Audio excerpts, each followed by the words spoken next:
Peste 160 de intervenții pe zi au avut anul trecut pompierii și medicii de la Inspectoratul pentru Situații de Urgență din capitală. Aproximativ 80% dintre acestea au fost operate de echipajele SMURD. 1000 de pompieri și medici au intervenit în medie pe zi anul trecut la solicitările primite din capitală și din județul Ilfov. Sunteți instituția salvatorilor universali. La orice situație, omul, dacă se gândește în primul rând să vină pompierii, să vină SMURD-ul, bineînțeles aici includem și ambulanța și restul armelor Ministerului Afacerilor Interne, poliție, jandarmi, etc.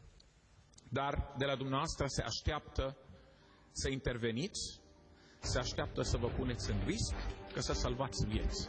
Întrucât centrul vechi este frecventat de foarte multe lume, se vor înființa 4 unități de intervenție rapidă. Să credeți că vom avea aceeași grijă, vom privi cu același respect și cu aceeași dăruire, în special financiară, sigur, administrând și noi pe cât mai bine, făcând un management, câteodată poate al sărăciei, dar important este că încercăm să ne plângem mai puțin și să facem mai mult.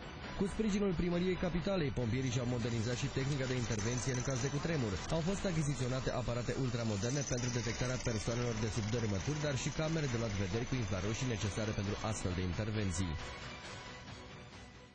Circ în toată